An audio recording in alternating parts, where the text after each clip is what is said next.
हे बघा, उपजत ज्ञान किंवा इन्स्टिंक्ट जिवंत राहण्याचा भाग आहे. आपल्याकडे नैसर्गिक उपजत ज्ञान आहे स्वतःला सुरक्षित ठेवण्याचं, जे कमकुवत झालं असेल कृत्रिम परिस्थितीत राहून. पण जर तुम्ही पुन्हा निसर्गात जाऊन राहू लागलात तर थोड्याच काळात तुम्ही बघाल एका वेगळ्याच पातळीचं उपजत ज्ञान तुमच्यामध्ये आहे. तर इन्स्टिंक्ट ही एक गोष्ट आहे, अंतर्दृष्टी किंवा इंट्युशन ही वेगळी गोष्ट आहे. Instinct is a certain dimension of physical perception.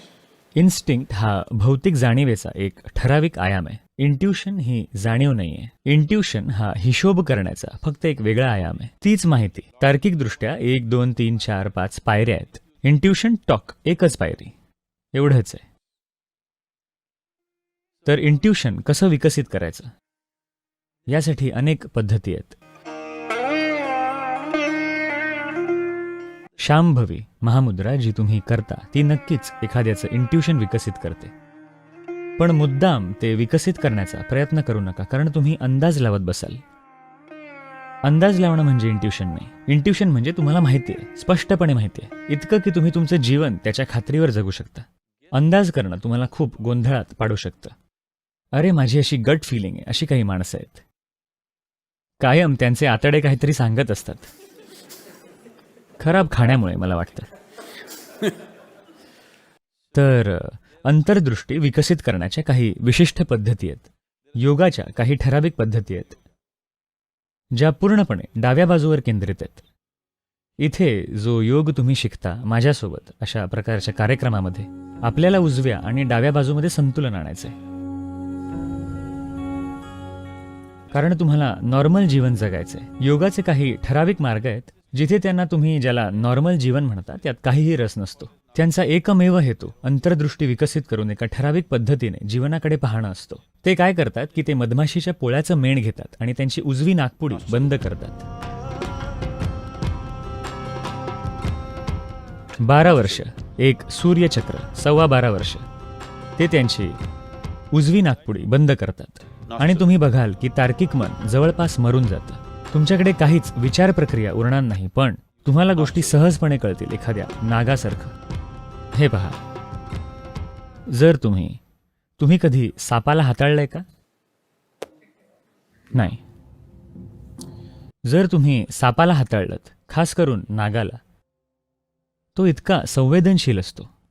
ह्यामुळेच तुम्ही नागाला शिवाच्या शेजारी बघता, कारण प्रत्येक योगीने एकेकाळी साप हाताळलाय.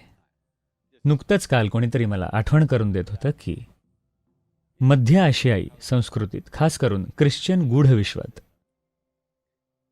ते सापासारखी एक काठी हातात घेतलेले लोक दाखवतात.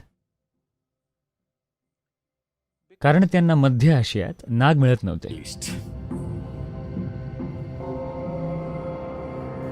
त्यांनी एक काठी बनवली किंवा एक नैसर्गिक काठी शोधली जी नागासारखी दिसते आणि त्यांनी ती वापरायचा प्रयत्न केला. तुम्ही पाहाल मोजेस सापासारखी काठी घेऊन फिरताना दिसतो आणि इतर बऱ्याच ठिकाणी. पण भारतात योगी कायम जिवंत नाग घेऊन फिरायचे.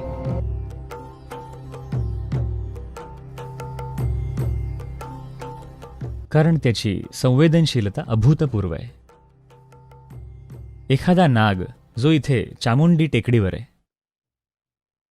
जर कॅलिफोर्नियामध्ये भूकंप होणार असेल, होताना नाही, जो होणार आहे, काहीच सुरू झालं नाहीये, रिक्टरच्या मोजपट्टीवर तसं काहीच दिसत नाहीये, पण हा नाग वेगळ्या पद्धतीने वागायला सुरुवात करतो. जर तुमची दृष्टी पुरेशी तीक्ष्ण असेल तर तुम्हाला क्षणात कळेल की काय होणार आहे. तो इतका संवेदनशील आहे. पृथ्वीच्या मनात काय चालू आहे त्याला माहीत असतं. काय होणार आहे ते नाही, तिच्या मनातलं त्याला आधीच माहीत असतं. हेच कारण आहे की तुम्ही बघता शिवा इथे नाग घेऊन फिरतो. एक सरपटणारा प्राणी, रांगणारा प्राणी, त्याने तो किमान खाली ठेवला पाहिजे. तो त्याला इथे घेऊन फिरतोय कारण शिवा सांगतोय की तो माझ्या एवढाच संवेदनशील आहे. शिवाला 3 डोळे आहेत. जे काही शक्य आहे ते तो बघू शकतो, पण तो म्हणतोय की नाग माझ्या एवढाच संवेदनशील आहे. जर तुम्ही माझी पूजा केली तर तुम्हाला त्याची सुद्धा पूजा करावी लागेल, कारण तो माझ्या एवढा संवेदनशील आहे. मी जे पाहू शकतो ते तो सुद्धा पाहू शकतो. तर त्यामुळे नाग एवढा महत्वाचा झाला. जर तुम्ही एखाद्या योगीला नाग घेऊन बसलेलं पाहिलं, मी नाही, काही वेगळ्या प्रकारचे आहेत जे खूपच विचित्र असतात. ज्यांच्याकडे एक नाग असेल आणि त्यांच्या डाव्या हातात हिरव्या रंगाच्या काचेच्या बांगड्या असतील, जर तुम्हाला ते दिसले, जर तुम्ही त्यांच्या नागपुडीकडे पाहिलं, तर तुम्ही बघाल मधमाशीच्या पोळ्याच्या मेणानं त्यांनी त्यांची उजवी नागपुडी बंद केली. जर तुम्ही पाहिलं की त्यांच्या नागपुडीत मेण नाही, ह्याचा अर्थ त्यांनी 12.25 वर्षांचं सूर्यचक्र पूर्ण केलंय आणि त्यांच्यासोबत राहण्याच्या फायद्याचं आहे. त्यांच्याबद्दल अशा काही गोष्टी आहेत ज्याची तुम्ही कल्पनाही करू शकणार नाही. तर तुम्ही त्या दिशेने जाऊ शकत नाही. तुम्ही हे करू शकता की सध्या शांभवीचा सराव, नक्कीच तो आयाम उघडतो. पण तुम्ही अंतर्दृष्टीमध्ये जाण्याआधी हे खूप महत्वाचं आहे की तुमच्या जीवनाचा तार्किक आयाम अगदी व्यवस्थितपणे स्थापित झाला पाहिजे.